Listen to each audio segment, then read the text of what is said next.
Hello, my name's Susan Oxnavad. I went to ISTE 2014 with Ulla Engestrom, the founder and CEO of ThingLink. We spent most of our time in the exhibitor hall connecting with teachers about ways to use ThingLink interactive images and ThingLink interactive video for teaching and learning. I'm using ThingLink interactive video to capture, curate, and share information from our session. Each of the slides you see here are associated with an interactive image. You can click the tag that you see floating across the screen to stop the video and explore any of the interactive images you see here. I know you're probably interested in learning more about this great interactive video feature. Don't worry, it'll be at the end of the slideshow. So here's a picture of the ThingLink booth. We had a great time here over the course of the 4 days. We gave out some great things like sunscreen and ThingLink jelly beans and ThingLink pencils, and we were really excited to connect with the teachers. The most common thing we heard when teachers approached the booth was, "I love ThingLink." In addition to meeting with teachers who are using ThingLink, we were happy to meet with new teachers and introduce them to the tool. We showed them how to get started with the ThingLink for Education account by signing up at www.thinglink.com/edu.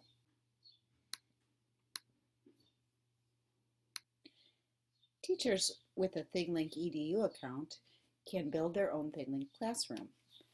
The best part is that you can add student accounts without email addresses, and that helps students under 13 years of age. Once students are in your classroom, you can see all of their work in one place. When students create an interactive image within your classroom, you can add a tag to it to provide them with feedback. You can also create channels of related content to serve as an ebook. The channels act like a slideshow and they hold all the interactive content. This presentation is actually a ThingLink channel. One of the popular interactive images we shared with teachers was this one about the Apollo 11 space launch. This image is actually the first image I ever created, and it was used to launch differentiated content to provide students with background knowledge and to get them all on the same page before starting an area of study. The image was easily embedded in my blog, and students could get their hands on it and explore all types of differentiated content.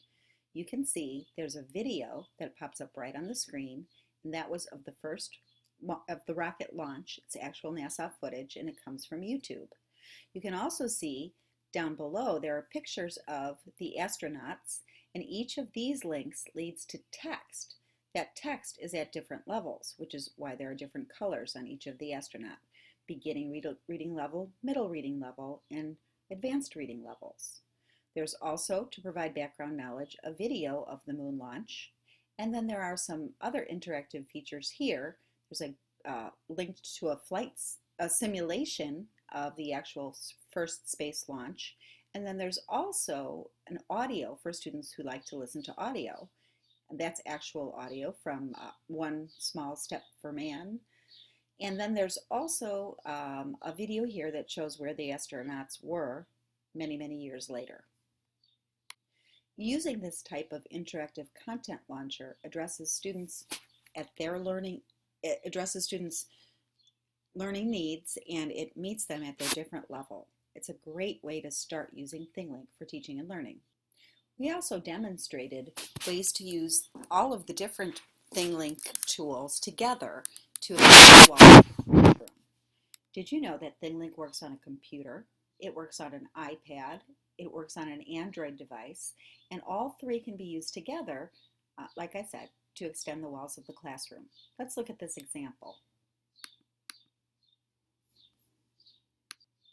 In this example, students actually brought their iPads to this museum. They were given a list of tasks similar to a scavenger hunt, where they had to do things like find something that they saw, take a picture of it through the ThingLink app, and then include text to explain what they saw. They also had to conduct partner interviews outside of an exhibit to connect to the exhibit. Another task was to take a picture of something they didn't quite get to see enough of and return later to research it and find more information. All of this could be done with iPads at the museum because the app doesn't require internet access. So when students returned to a wireless connection at school or at home, their image was automatically uploaded to their ThingLink account, and then they could explore more options that are available in the full-featured desktop version of ThingLink. By the way, you can use the full-featured desktop version on an iPad or on an Android device just by going through the web browser. ThingLink has made it very convenient to use whatever device is handy at the time. The great thing about this use of ThingLink is that during the field trip, students never once asked when it was time for lunch. And I'd like to say they were way more engaged in the learning than if they were just running through the museum. Another popular interactive image we featured was this flexible learning tools image, which is part of the digital differentiation model that I use for instructing other teachers. The beauty of this image is that it demonstrates how you can pack a lot of content into one small space. Here there are 5 big ideas represented, and then there are examples and ways to use tools to teach right out here, and each of these is a link to much more information. There's so much content on this page that I've been able to use this for workshops that have lasted all day. And actually, we've not even gotten through all the content. But then again, it can be embedded into a blog and it can be explored later.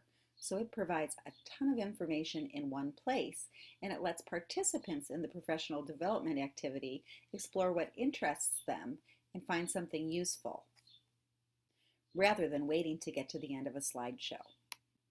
I hope you will explore it by clicking on the tag that pops up in the video. And here's another way to use ThingLink for professional development. Again, there's a lot of content on this page, and it's all related to one theme, using Google Docs for teaching and learning.